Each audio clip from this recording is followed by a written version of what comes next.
नमस्कार दोस्तों, आज हम देखेंगे छत्तीसगढ़ में सूबा शासन व्यवस्था। छत्तीसगढ़ में सूबा शासन व्यवस्था का समय था 1788 से 1818 ईस्वी तक। इसकी राजधानी छत्तीसगढ़ में रतनपुर थी, और सूबा शासन के सूत्रधार वेंकोजी भोसले थे। सूबा शासन मुख्यतः एक ठेकेदारी शासन के रूप में चल रहे थे। ये सूबा शासन के तहत जो प्रमुख शासक होते थे वे स्वयं शासन न करके किसी दूसरे के माध्यम से, सूबेदारों के माध्यम से छत्तीसगढ़ का शासन चलाते थे। इसमें वेंकोजी भोसले जो सूबा शासन के सूत्रधार हुए, वे नागपुर में रहकर नागपुर की गद्दी प्राप्त करना चाहते थे।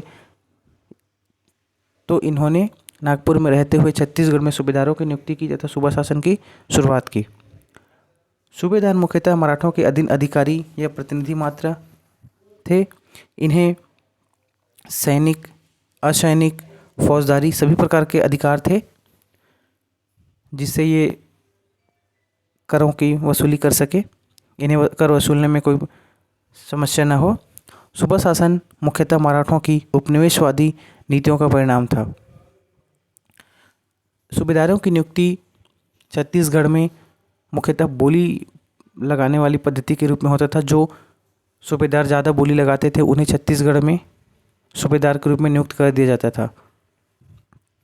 इस प्रकार हम देखेंगे छत्तीसगढ़ में सूबेदारों का क्रम। छत्तीसगढ़ के पहले सूबेदार थे महिपत राव दिनकर। इनका समय 1788 से 1790 ईस्वी में था। ये छत्तीसगढ़ के प्रथम सूबेदार हुए। इनके समय में प्रमुख घटना इस प्रकार घटित हुई कि इसमें शासन की जो बागडोर थी वो आनंदीबाई के हाथों में थी, जो बिम्बाजी भोसले की पत्नी थी। यहाँ महिपत राव दिनकर केवल नाम मात्र के सूबेदार के रूप में कार्य कर रहे थे। इनके समय में 17 मई 1790 को फॉरेस्टर, जो कि एक यूरोपियन यात्री थे, उनका रायपुर में आगमन होता है, अर्थात छत्तीसगढ़ में आगमन होता है। इसके पश्चात छत्तीसगढ़ के दूसरे सूबेदार हुए विट्ठल राव दिनकर। इनका समय 1790 से 1796 ईस्वी का समय था। दोस्तों, यह समय बहुत ही इम्पोर्टेंट है। इससे प्रश्न पूछे जाते हैं सूबेदारों के क्रम तथा उनकी समयावधि के संबंध में। विट्ठल राव दिनकर के समय में मिस्टर J.T. ब्लंट नामक एक यात्री छत्तीसगढ़ की यात्रा में आते हैं। यह छत्तीसगढ़ में मुख्यतः रायपुर और रतनपुर की यात्रा में आते हैं, जिनके डेट्स हैं 31 मार्च 1795 को ये रायपुर की यात्रा में आते हैं। इसके पश्चात 13 मई 1795 में ये रतनपुर के यात्रा पर आते हैं। विट्ठल राव दिनकर के समय में परगना पद्धति लागू होती है, अर्थात हम यह कहते हैं कि विट्ठल राव दिनकर परगना पद्धति के जन्मदाता एवं लागू करता है। परगना पद्धति क्या होती है? दोस्तों, परगना पद्धति शासन करने की पद्धति होती है, जैसे छत्तीसगढ़ में मराठों से पहले कलचुरी कालीन गढ़ व्यवस्था थी। छत्तीसगढ़ को गढ़ों में विभाजित किया जाता था। छत्तीसगढ़ थे, जिन्हें बाद में मराठा शासकों के समय, परगना पद्धति के समय 27 परगनों में, ये बहुत ही इंपॉर्टेंट है कि छत्तीसगढ़ को 27 परगनों में विभाजित किया गया था। इससे क्वेश्चन पूछे जाते हैं, इसका विशेष ध्यान रखें।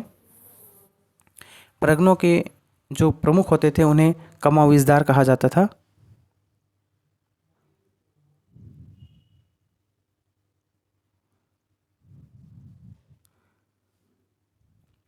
दोस्तों, कलचुरी कालीन गढ़ व्यवस्था में जो गोटिया ग्राम प्रमुख को कहा जाता था, उसके पद को यथावत रखा गया था तथा जो अन्य पद थे उसे समाप्त कर दिया गया था। उसके बदले में जो परगना पद्धति में जो शासन क्रम चलता था, जो पद थे उन्हें यथावत जारी रखा गया। विट्ठल राव दिनकर जी के समय में एक और महत्वपूर्ण घटना घटी बस्तर क्षेत्र में, जिसे भोपालपट्टनम का संघर्ष कहा जाता है, जो कि 1795 ईस्वी में हुआ था। इसके पश्चात छत्तीसगढ़ के अगले सूबेदार थे भवानी कालू। ये सबसे कम समय के सूबेदार रहे हैं छत्तीसगढ़ में। इसका प्रमुख कारण था कि भवानी कालू ने अपने स्थान पर किसी अन्य प्रतिनिधि को भेजकर शासन करना चाहा था।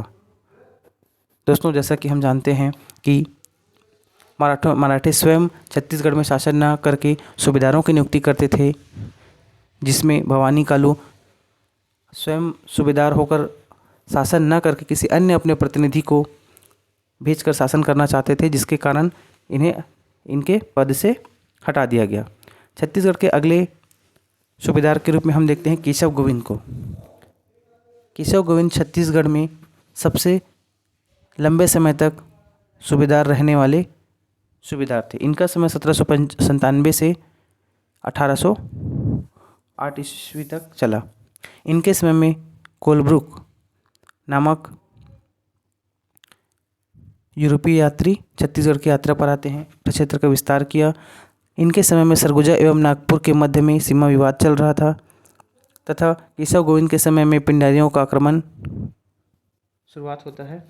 ये पिंडारी मुख्यतः 25,000 लोगों का एक समूह होता था, जो लूटपाट के कार्य में संलग्न रहते थे तथा इनके प्रमुख को लवहरिया भी कहा जाता था। दोस्तों, ये मुख्यतः छत्तीसगढ़ के पेंड्रा स्थान पर थे।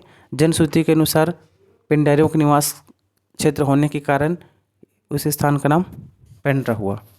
केशव गोविंद के शासनकाल में एक और महत्वपूर्ण घटना घटी, जिसे हम द्वितीय आंग्ल मराठा युद्ध के रूप में जानते हैं।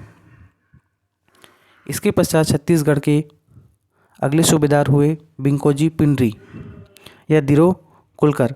इनका शासनकाल कुछ ही समय के लिए था, जो 1808 से 1809 के समय तक था।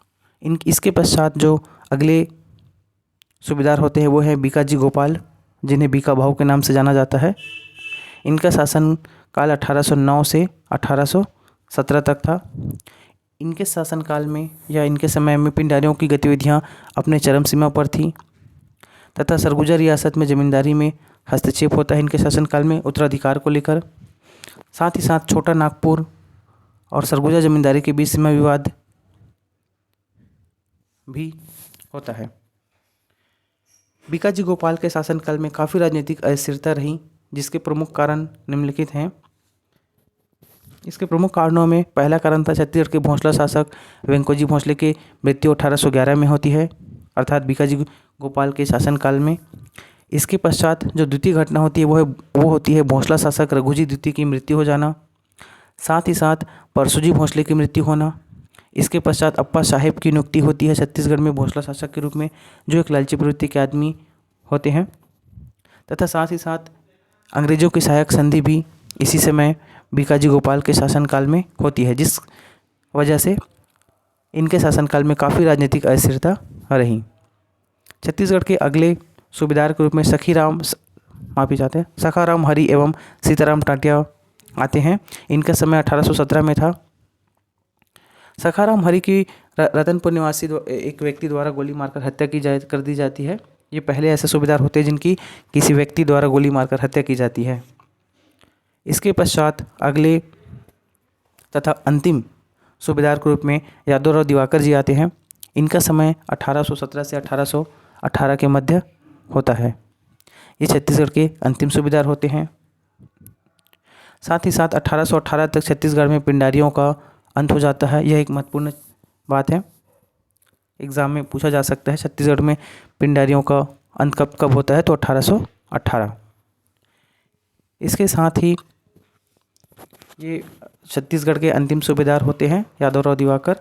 इसके पश्चात छत्तीसगढ़ के ब्रिटिश रेजिडेंट जेंकिंस ने सूबा पद्धति की समाप्ति की घोषणा करते हैं। इसके साथ ही छत्तीसगढ़ में अंग्रेजों की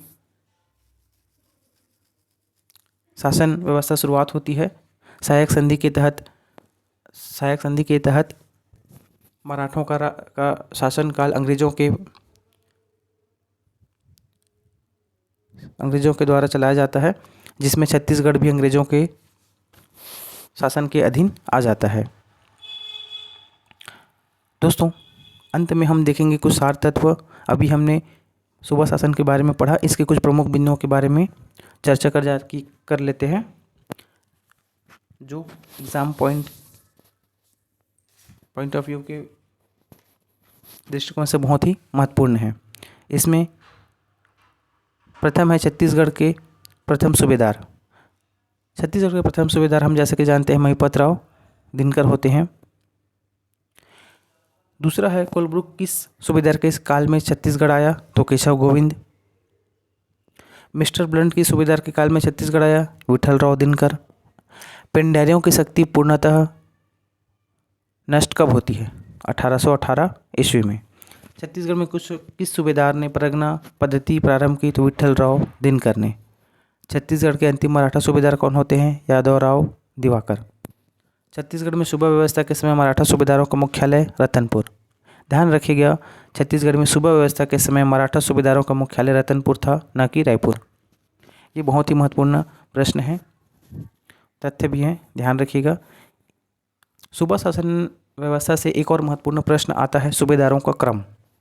परीक्षा में पहले भी पूछा जा चुका है, आगे भी पूछे जाने की संभावना है, इसका विशेष ध्यान रखें। इसमें पहले सूबेदार होते हैं महिपत राव दिनकर, इनके पश्चात आते हैं विठल राव दिनकर, इनके पश्चात भवानी कालू, उनके पश्चात केशव गोविंद, उसके पश्चात बीकोजी पिंडरी, उसके पश्चात बीकाजी गोपाल, इसके पश्चात सखाराम हरी एवं सीताराम टाटिया तथा अंतिम सूबेदार होते हैं यादव राव दिवाकर।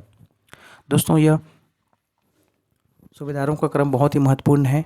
इसमें किसी भी 3 या 4 सूबेदारों का या सभी सूबेदारों का नाम देकर आपसे क्रम वाइज जमाने के लिए कहा जा सकता है, तो इसका विशेष ध्यान रखें।